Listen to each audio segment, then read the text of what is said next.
na igreja de Esmirna, nós vamos aprender que a igreja vencedora é aquela que permanece fiel, independente das circunstâncias. E por isso, em reverência à palavra do Senhor, eu queria que vocês ficassem de pé. Nós vamos abrir em Apocalipse 2. Nós vamos ler a partir do verso 8.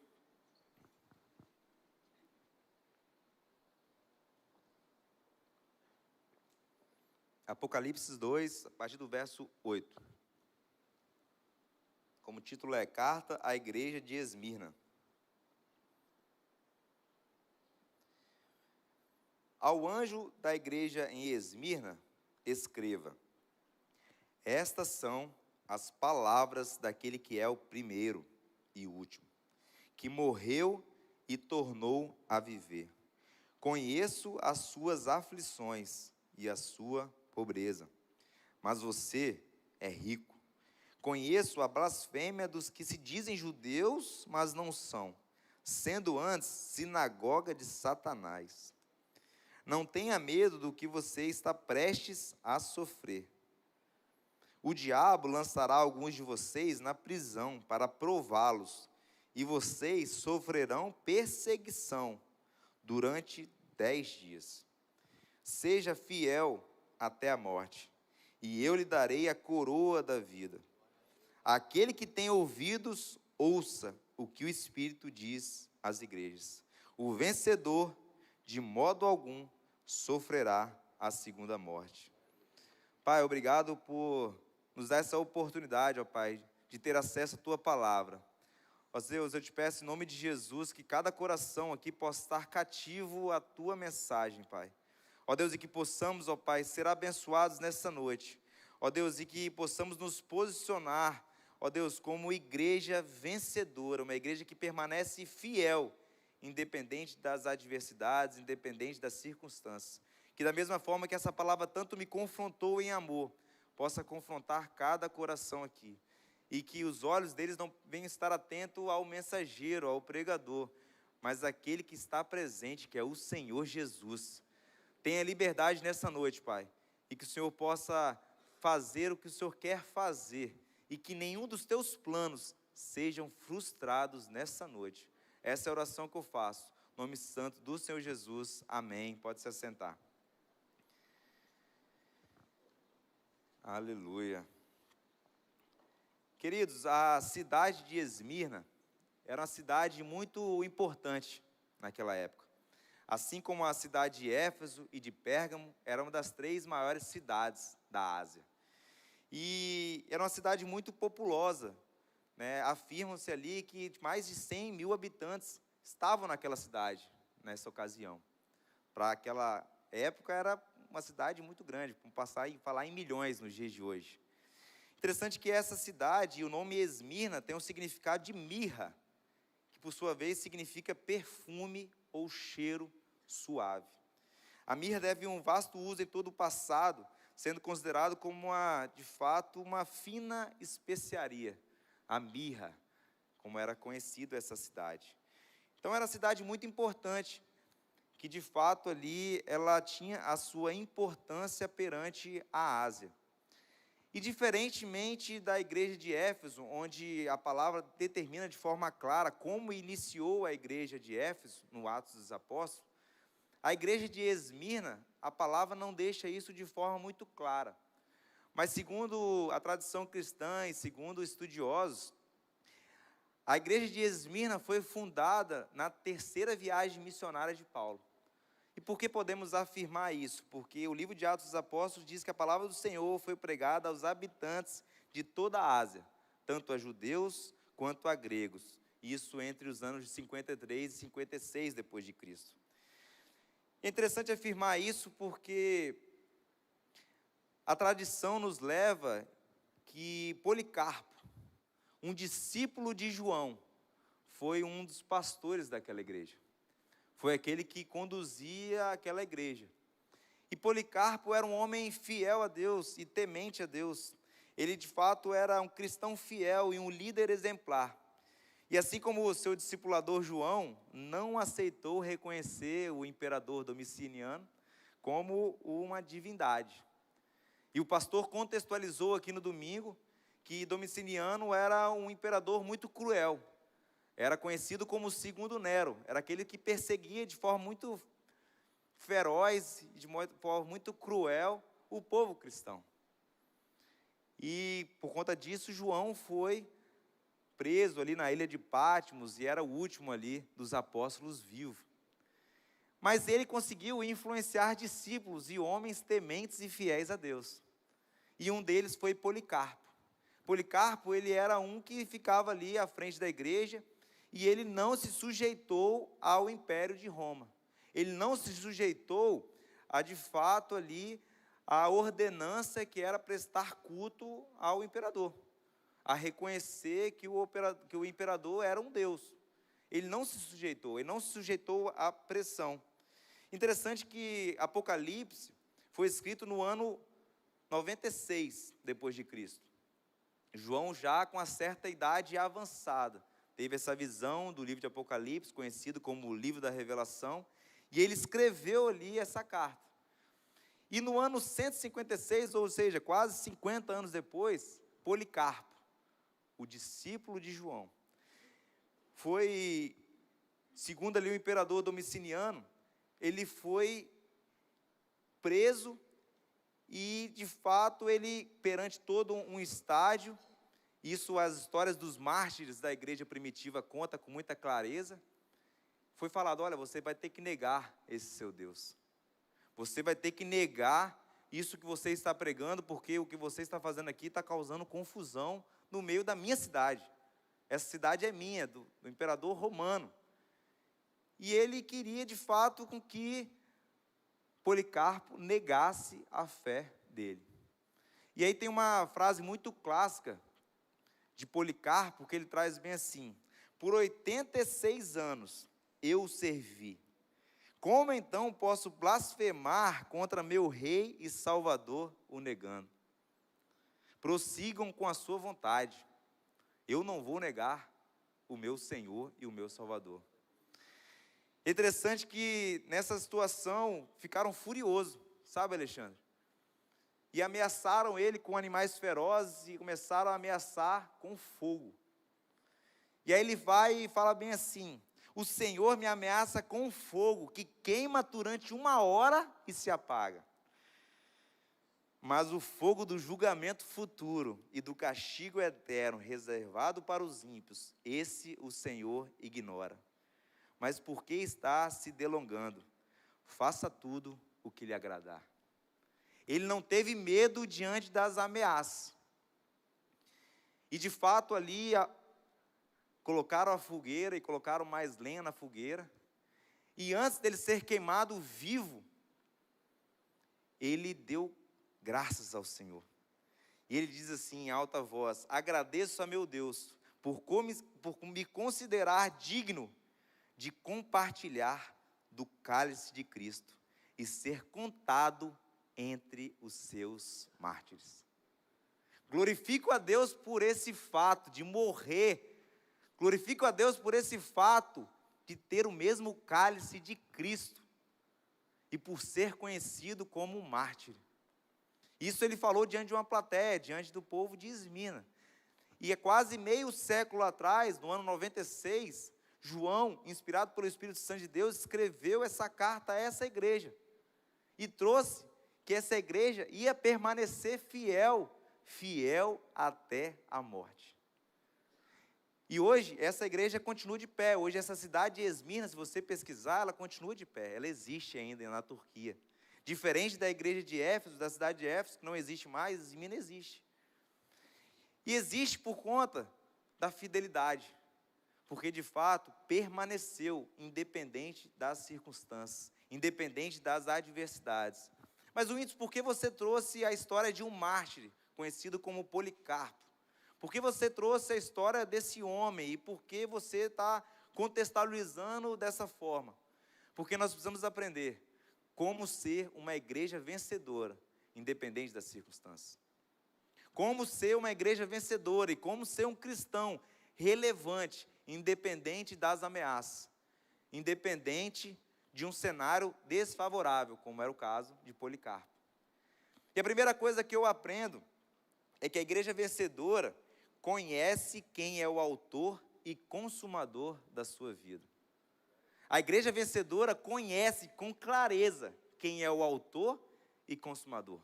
Olha o que diz em Apocalipse 2:8, que nós acabamos de ler. Ao anjo da igreja em Esmirna escreva: estas são as palavras daquele que é o primeiro e o último, que morreu e tornou a viver.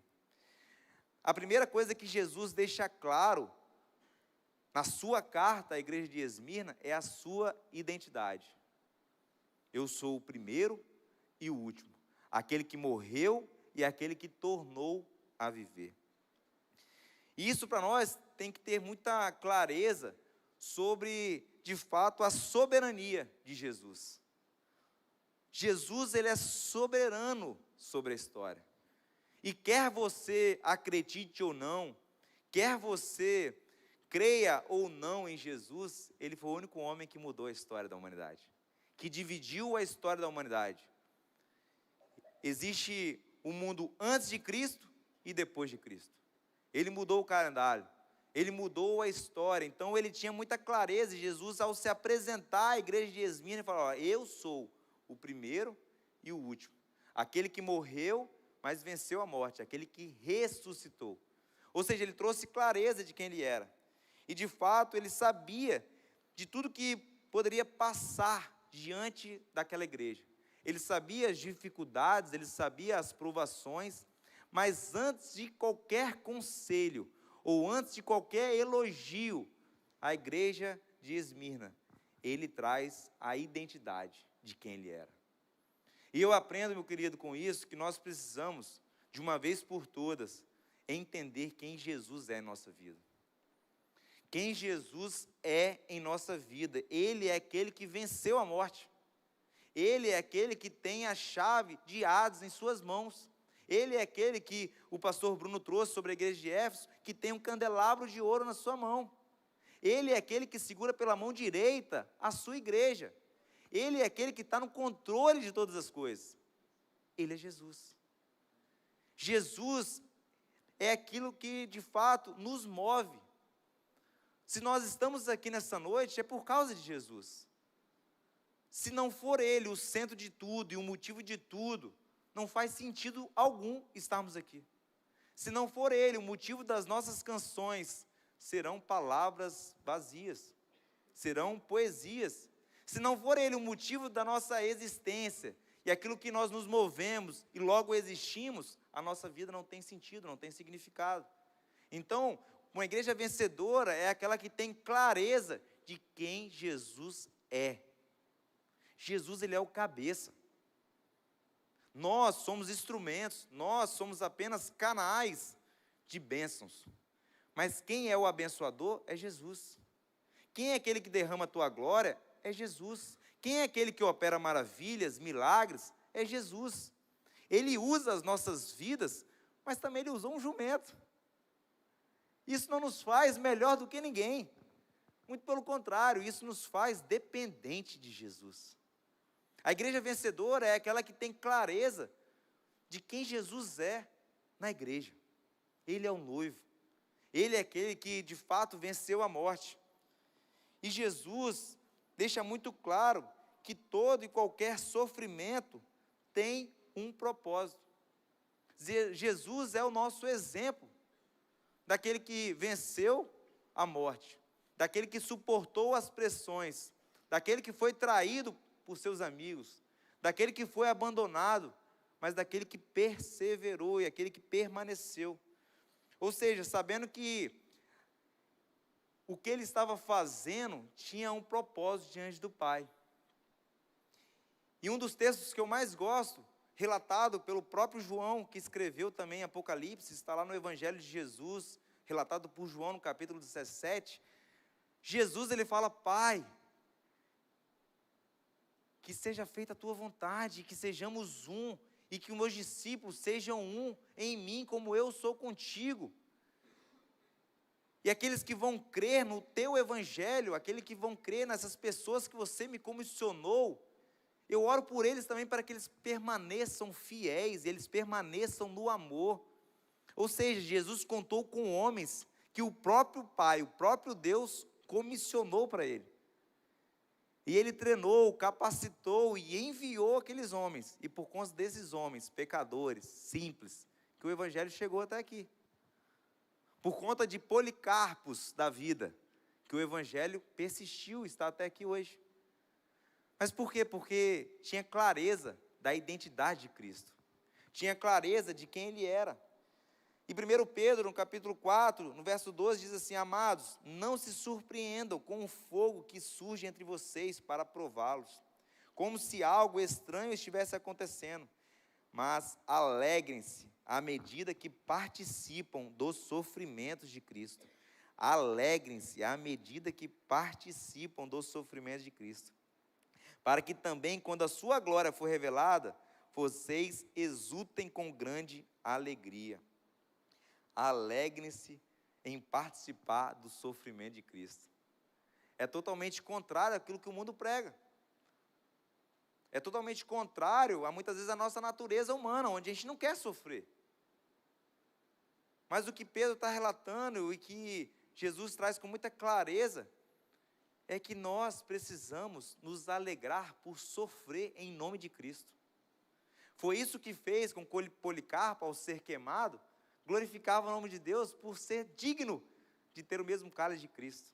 Foi isso que fez com que Estevão, ao ser apedrejado, olhou para o céu e falou: Senhor, e começaram a ver, o que ele viu? Entende? É isso que nos move muitas vezes, diante de circunstâncias tão pequenas, diante de problemas tão pequenos, nós perdemos o foco. Nós perdemos o foco. E eu te pergunto nessa noite, as suas dores estão tirando o seu foco?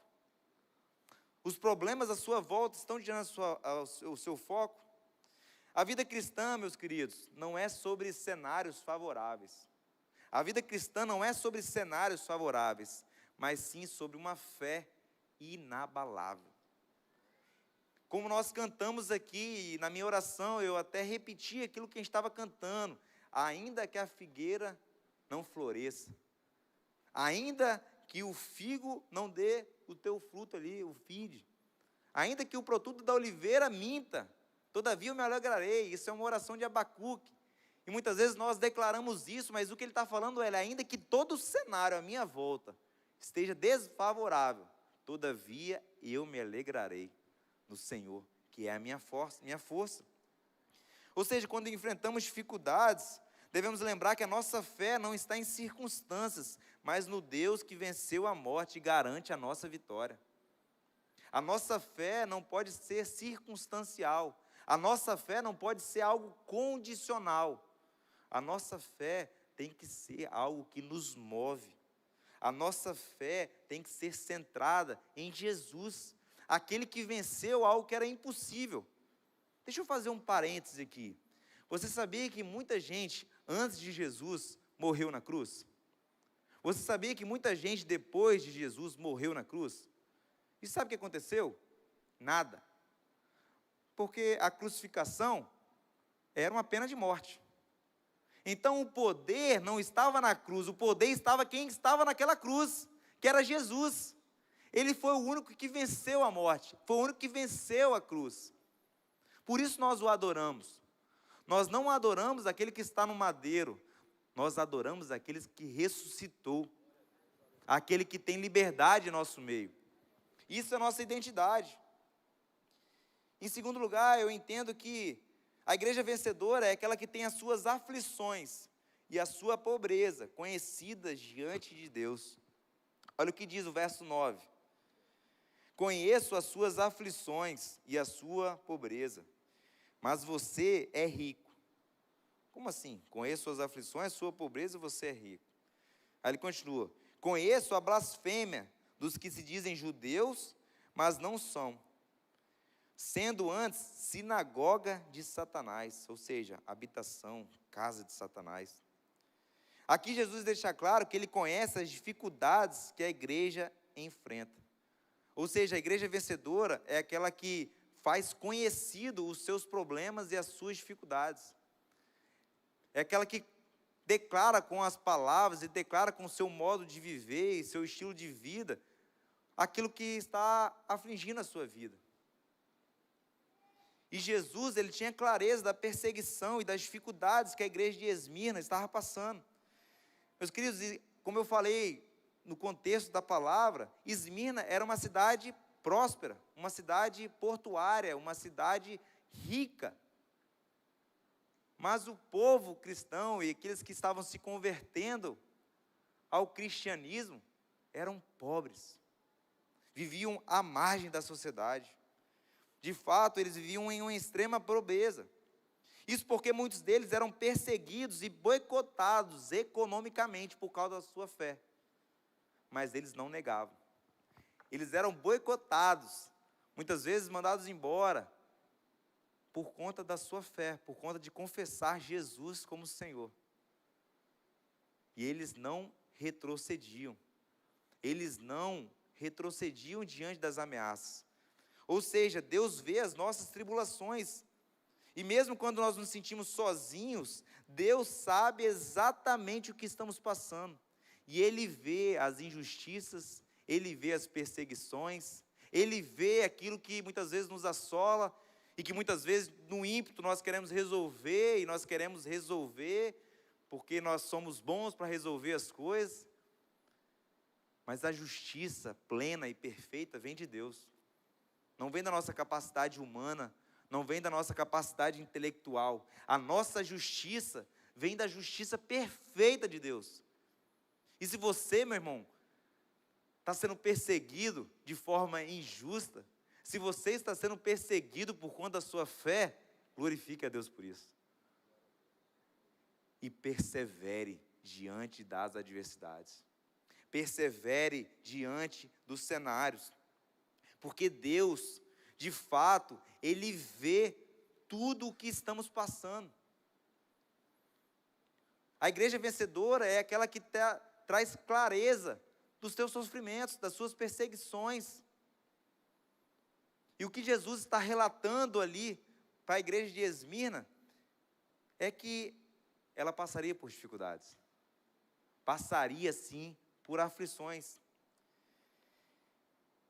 E embora, humanamente falando, embora aos olhos do homem, a igreja era pobre, aos olhos espirituais, a igreja era próspera. E aí eu te pergunto, o que caracteriza uma igreja rica? Será que é um telão de LED? Será que é uma bateria de última geração, uns instrumentos? O que caracteriza uma igreja rica? Será que é um ministério de louvor com muita técnica? Será que é uma capacidade eloquente de um ministrante, de um pastor? O que caracteriza uma igreja rica em nossos dias hoje? Será que é a estrutura física? Muitas vezes nós nos deixamos levar pela aparência. Muitas vezes nós nos deixamos levar pela aquilo que os nossos olhos limitados veem. Mas o que caracteriza a igreja rica é a sua intimidade com o céu. É de fato onde Jesus ele é pregado, onde Jesus ele é adorado, onde Jesus é exaltado, onde você vê conversões genuínas e você vê famílias sendo transformadas, não pela capacidade do homem, mas pelo Jesus operando no homem. Isso que caracteriza uma igreja rica. Isso que caracteriza uma igreja, aos olhos espirituais, próspera. Muitas vezes nós levamos em consideração, às vezes quando uma pessoa às vezes um ministrante da palavra, ou alguém que ministra louvor, pelas suas posses. Nós julgamos muitas vezes, em nossos dias de hoje, né, no mundo high-tech, no mundo tecnológico, pelos seus seguidores. Esse aqui não é famoso não, olha só, tem poucos seguidores aqui. Nós caracterizamos muitas vezes a riqueza, atrelado muitas vezes à fama, sem muitas vezes esquecer daquilo que é essencial, daquilo que os olhos humanos não conseguem ver, daquilo que somente o Espírito Santo vê no secreto, que o Tiago faz no secreto dele com Deus. daquilo que o pastor Bruno faz no secreto, para ele se encher, para ele transbordar. Então é sobre ter essa clareza e esse entendimento sobre o que é ser rico diante do Senhor. O que é ser próspero, o que é ser uma igreja próspera. Porque, meus queridos, o verdadeiro tesouro não está no dinheiro ou no conforto terreno, mas na comunhão com Cristo, na comunhão com Ele. Não existe riqueza maior do que você ter acesso a Jesus. O véu foi rasgado. Você, eu temos acesso. E o que o pastor trouxe no início desse ano, que marcou muito a minha vida, na nossa série de mensagens, na nossa campanha sobre o lugar certo é o lugar secreto. Muitas vezes nós queremos que as nossas vidas mudem na palavra que será pregada no domingo. E de fato ela tem sim a sua contribuição. Mas a nossa vida vai mudar quando a gente se posicionar de fato e a gente buscar por comunhão plena todos os dias. Nós devemos parar de uma vez por todas, eu sempre falo isso com os jovens, de se alimentar do alimento dos outros. Vocês não podem se alimentar daquilo que eu estou falando aqui da igreja de Esmirna. É vocês pegarem e ler e também ter um entendimento de vocês. É vocês consultarem se aquilo que eu estou falando, se aquilo que o pastor Bruno está falando é coerente. É meditar e praticar a palavra. Meditar e praticar a palavra. A oposição à igreja tem um caráter espiritual. Jesus menciona aqui um grupo que se dizia judeu, mas que na verdade era uma sinagoga de Satanás. Isso mostra que a perseguição contra os cristãos, meus queridos, não apenas política ou social, mas também é espiritual. No mundo espiritual não tem neutralidade. Ou é céu ou é inferno. Ou é bom ou é ruim. Não existe meio termo. Em nossas vidas, no ordinário de nossas vidas diárias, nós precisamos entender que não podemos ter neutralidade, nós não podemos ficar em cima do muro, porque o muro já tem dono, e o dono é Satanás. Mas Jesus, Ele está o tempo todo aqui nos chamando para perto, nos chamando de volta, porque isso é a essência dEle, isso é a identidade dEle, porque Ele é aquele que veio para resgatar a nossa intimidade com o Pai. Ele veio para resgatar aquilo que nós perdemos no jardim. E o plano dele foi perfeito. E ele veio e ele fez o seu ministério, e ele levantou homens, ele morreu, ele ressuscitou, ascendeu aos céus, e ele inspirou homens para que desse continuidade.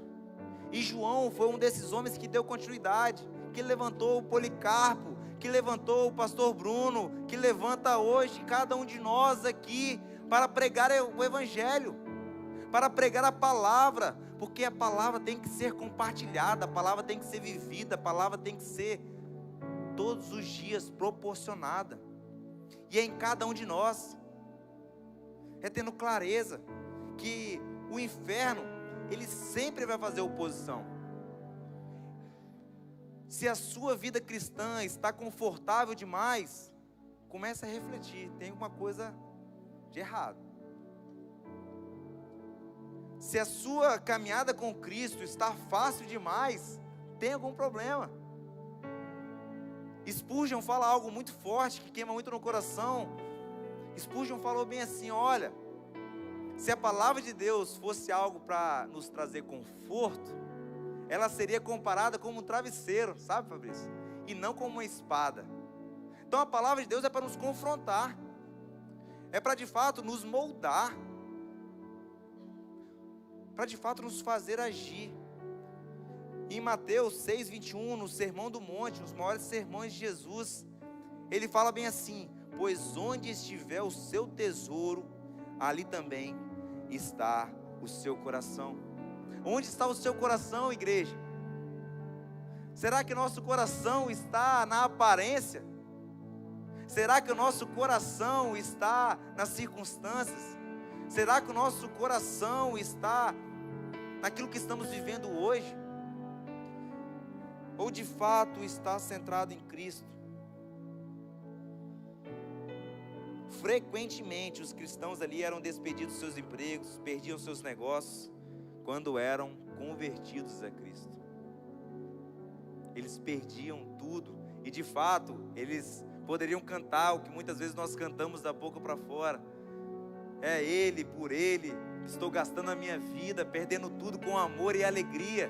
E isso a igreja de Esmirna estava vivendo. E a igreja hoje? E eu hoje?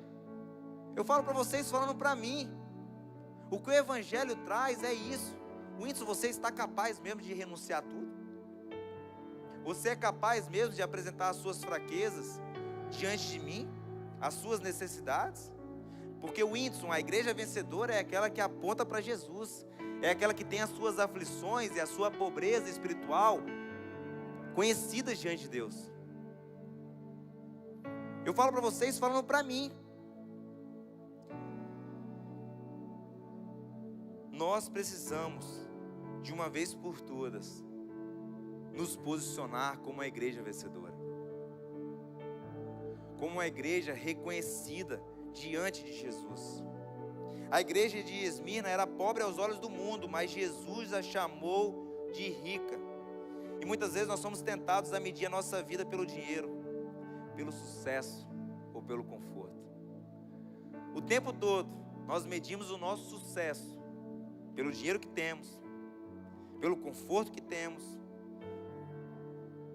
pela fama que temos. Mas a fama que a igreja de Esmirna tinha era de pobre diante dos homens, mas diante de Jesus ela era rica. Você quer ser reconhecido diante dos homens, ou você quer ser reconhecido diante de Jesus? Por que fazemos o que fazemos? Por que estamos aqui nessa noite? Por que nos movemos como igreja? Essas são perguntas que nós precisamos responder para Jesus. É interessante que Jesus sabia não apenas que a igreja de Esmirna sofria, mas quem estava causando aquele sofrimento. E ele foi muito direto. Jesus, ele é muito direto aqui ao falar para João escrever: olha, escreva aí que eles são sinagoga de Satanás. Eu imagino até João, rapaz, está aqui mesmo? Tá bom, vou escrever aqui. Sinagoga de Satanás. Ué, vocês são casa de Satanás, esse povo aí que se diz aí. Por quê?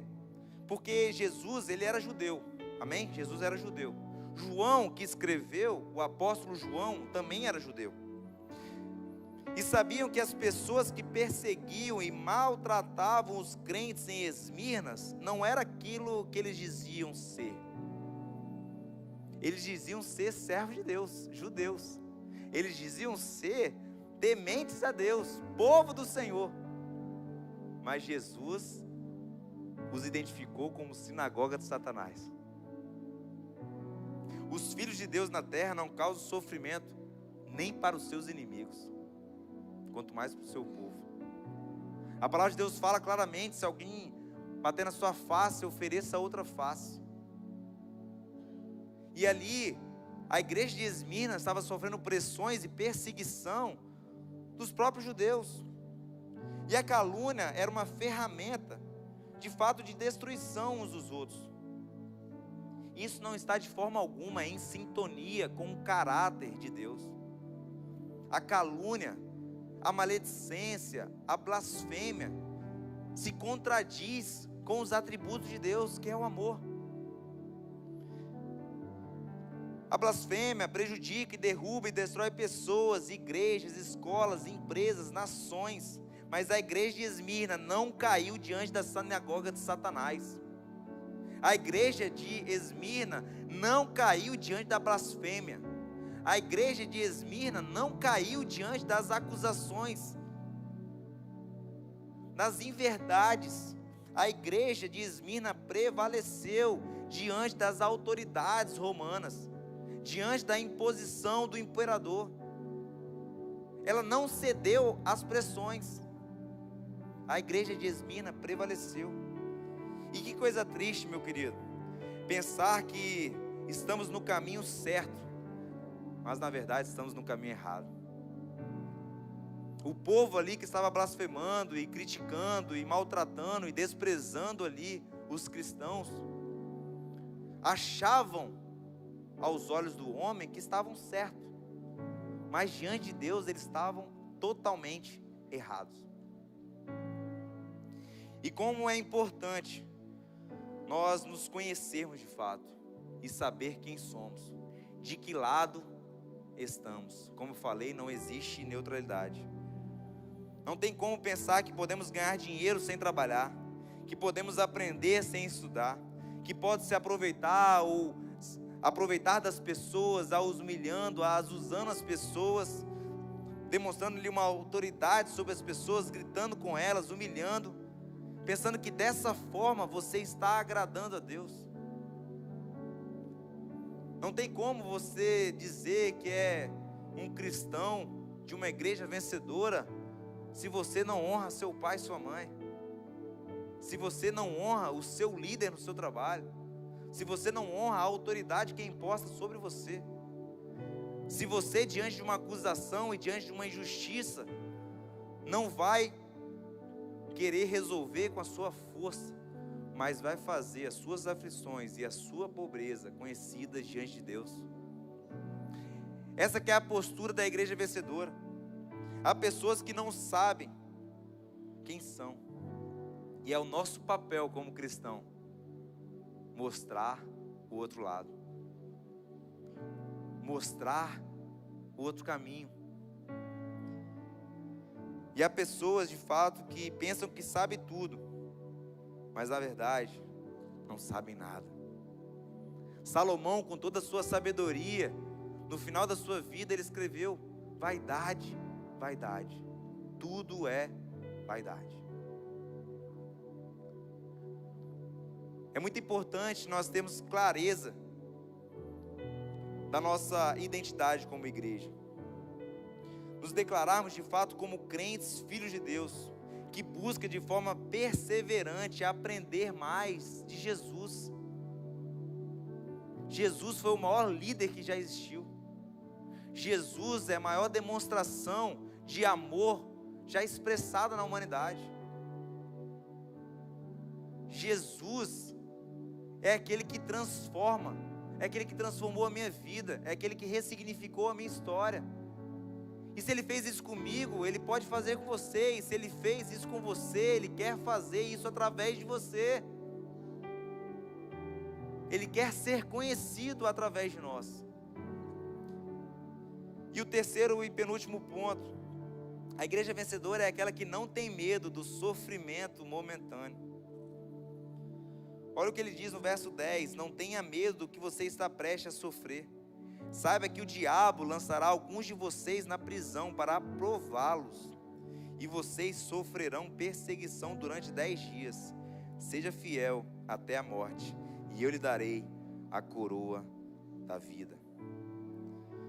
Interessante nesse ponto que Jesus, em sua carta ali, inspirando João a escrever, ele não promete livrar a igreja de Esmirna do sofrimento.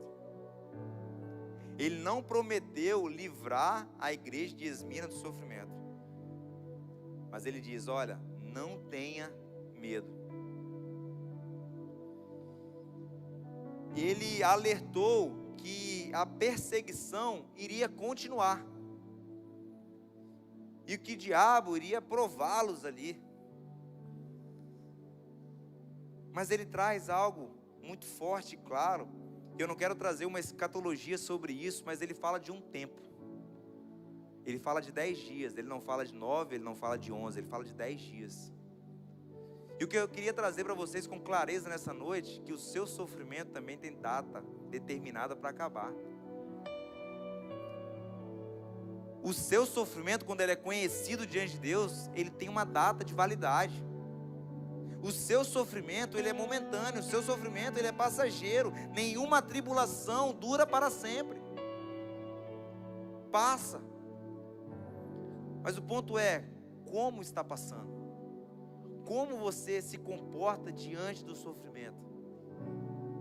O sofrimento muitas vezes é uma prova de fidelidade. O inimigo tenta usar o sofrimento para nos enfraquecer.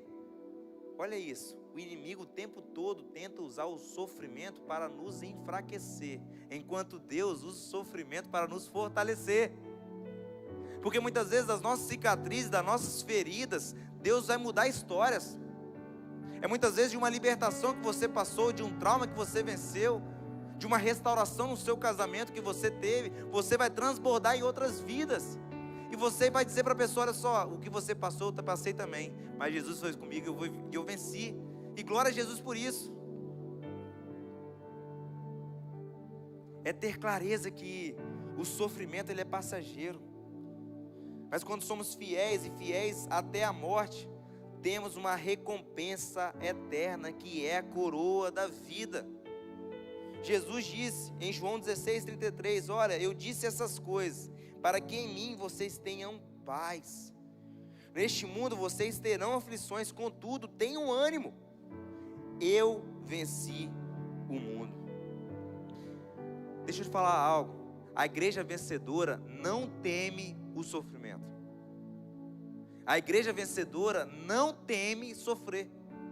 A igreja sofredora entende de uma vez por toda que o sofrimento ele é momentâneo e que a tristeza vai dar lugar à alegria. A sua tristeza vai dar lugar à alegria. E uma alegria eterna. Uma alegria eterna. Devemos permanecer fiéis mesmo diante das dificuldades, sabendo que a nossa vitória está em Cristo Jesus. O sofrimento de um cristão nunca é em vão. O seu sofrimento nunca é em vão. O que Policarpo passou, o que está relatado nos livros de John Fox, o que está relatado nos livros dos mártires da igreja primitiva, fez com que o evangelho fosse pregado. Quando os cristãos ali eram jogados à arena, no Coliseu, e ali o povo que estava assistindo via aquilo ali, famílias serem devastadas ali, aquilo movia o íntimo das pessoas. Que Deus é esse? Que as pessoas estão morrendo por Ele? Que Deus é esse? Que as pessoas estão se entregando por Ele? E por conta desses homens e mulheres, por esses valentes, que o Evangelho chegou até aqui, chegou a cada um de nós. A Bíblia tem um preço de sangue, e nós precisamos valorizar isso. Por quê? Porque aqueles irmãos tinham clareza que o sofrimento que eles estavam passando era momentâneo. Eles tinham certeza e convicção da alegria eterna que estava em Jesus. É isso que a igreja vencedora precisa ter, essa clareza. A nossa recompensa é eterna. Eu queria finalizar essa mensagem trazendo algo que queimou muito o meu coração, que é o último ponto, que é o fato de permanecermos fiéis, independente das circunstâncias. Permanecer fiel, independente das circunstâncias. No verso 11, no encerramento dessa carta, ele diz assim: aquele que tem ouvidos, ouça o que o Espírito diz às igrejas. O vencedor, de modo algum, sofrerá a segunda morte. Jesus conclui essa carta incentivando a fidelidade. Incentivando a fidelidade. E quando ele fala sobre a segunda morte, é sobre de fato a separação eterna com Deus. Como eu falei no começo, não existe neutralidade. Ou você vai passar a eternidade com Deus, ou eternidade sem Deus. Isso é o evangelho puro e simples. É isso que de forma desesperada, isso que de forma que nos move, nós precisamos falar. O que as pessoas lá fora precisam ouvir, como uma igreja vencedora, é que existe céu, mas também existe inferno. E nós não podemos falar isso para trazer medo para as pessoas, mas sim para impulsionar as pessoas a enxergar o céu, A igreja vencedora é aquela que vive o céu na terra. É aquela que, independente das circunstâncias, independente dos dias maus, independente das perdas, independente dos diagnósticos, independente de tudo, permanece fiel por quem Ele é. A fidelidade é recompensada. Quem permanecer firme até o fim será poupado da condenação eterna e viverá para sempre com Deus. É a maior recompensa que nós temos. A maior recompensa que nós temos é, de fato, um dia estar com Jesus na eternidade, onde não haverá mais choro, não haverá mais lamento, não haverá mais morte, não haverá mais sofrimento. Só iremos declarar: santo, santo, santo é o Senhor dos exércitos. É isso que nós devemos nos ter como expectativa. Muitas vezes nós colocamos expectativas nas coisas terrenas e colocamos expectativas nas coisas boas, como construir uma família, como ter os filhos, como você vê os filhos crescerem, quando você vê todo mundo encaminhado. Isso são expectativas boas, sim. Mas a nossa maior expectativa tem que ser estar com Jesus na morada eterna e levar mais pessoas para estar com Ele. Esse que é o nosso papel como igreja vencedora. Declarar Jesus, aquele que cura, aquele que transforma, aquele que liberta, aquele que salva. Esse é o nosso papel como igreja vencedora. A perseverança, ela é essencial. A vida cristã não se trata de começar bem. Não se trata de começar bem, mas de permanecer firme até o fim. E como iremos permanecer firme? Suportando uns aos outros, vivendo vida na vida uns com os outros. Por isso que nós somos igreja. Por isso nós somos vários membros. Por quê? Porque ninguém consegue vencer sozinho. Quando um membro está com problemas, o outro socorre, suporta. E a oração de um justo pode muito em seus efeitos. E a igreja começa a orar e você vive milagres. Ontem a gente teve uma experiência muito forte na minha célula, onde a gente começou a compartilhar experiências e testemunhos. E muitas vezes nós deixamos isso tão distante. Nós vamos compartilhar aquilo que Jesus está fazendo no nosso meio. Nós vamos compartilhar que Jesus continua sendo o mesmo. Ele não mudou, Ele é imutável, Ele é onipresente, Ele é onisciente, Ele é onipotente, e Ele quer que vivamos aquilo que Ele tem para cada um de nós. A palavra diz em Jeremias 29:11 que os sonhos e planos que Ele tem para cada um de nós são planos de paz, planos de prosperidade. Mas o índio, você acabou de falar sobre aflição, você acabou de falar sobre sofrimento, mas o plano dele é eterno. Ele aponta sempre para a eternidade. O nosso sofrimento é momentâneo. O que você está passando tem data de validade. Acredite, meu irmão. A promessa de Jesus para os vencedores é a coroa da vida e a certeza que a segunda morte, ou seja, o inferno, não terá poder sobre elas. Nós precisamos ir contra esse evangelho raso, que professa com os lábios a confiança em Deus, mas se contradiz através do modo de viver. Nós precisamos ir contra esse evangelho. O nosso modo de viver, o nosso modo de pensar, o nosso modo de agir, tem que ser de confiança plena em Jesus, assim como a igreja de Esmirna era. Independente das dificuldades, independente se estava perdendo emprego, independente se estava sendo perseguido, independente se tinha fogueira, independente, eles continuavam. É sobre permanecer, é sobre perseverar. Isso vai nos levar a mais intimidade. Isso vai nos levar a viver algo sobrenatural no ordinário dos nossos dias. Muitas vezes nós confessamos com os nossos lábios, mas o nosso modo de viver se contradiz. Nós precisamos pregar o evangelho em tempo e fora do tempo.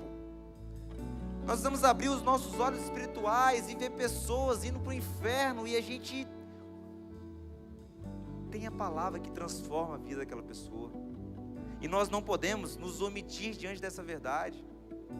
Nós precisamos nos posicionar diante dessa verdade. Nós precisamos ser a igreja de Esmirna da nossa geração.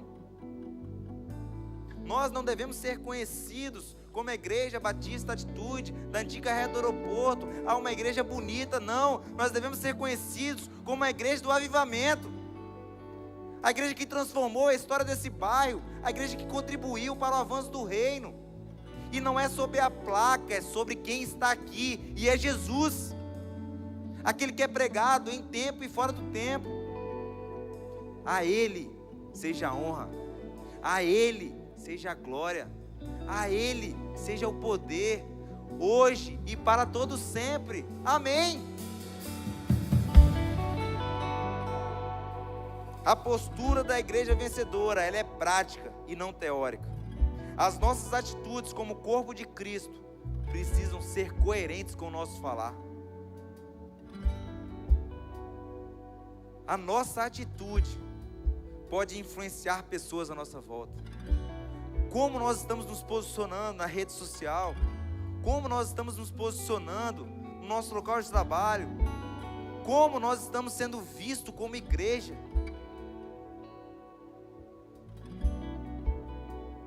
É isso que nós devemos pensar, e de fato isso tem que nos levar a agir, a praticar. O amor verdadeiro, ele é ativo, ele é visível. Acredite, meu irmão, de uma vez por todas, Jesus quer fazer muito mais em você e através de você. Ele está levantando um exército em nossa geração, um exército de avivalistas, um exército que de fato vai saquear o inferno. E eu não quero que nenhum de nós sejamos espectadores disso. Eu oro nessa noite para que em nome de Jesus todos nós sejam provocadores do mover de Deus. Todos nós sejamos instrumentos do mover de Deus. Todos nós possamos nos posicionar como uma igreja fiel, uma igreja vencedora. Fique de pé no seu lugar. Nós não podemos ser passivos diante da realidade à nossa volta. Nós não podemos ser passivos diante do escândalo à nossa volta. Nós não podemos ser passivos diante das notícias. Nós não podemos ser passivos diante da realidade. Nós precisamos ser práticos e praticar aquilo que Jesus nos ensinou. Nós não podemos ser a igreja onde os homens determinam o que é feito. Nós precisamos ser a igreja onde aquilo que já foi determinado se cumpre. Já foi determinado. Nós, como igreja, precisamos ser e fazer aquilo que Ele declarou para cada um de nós.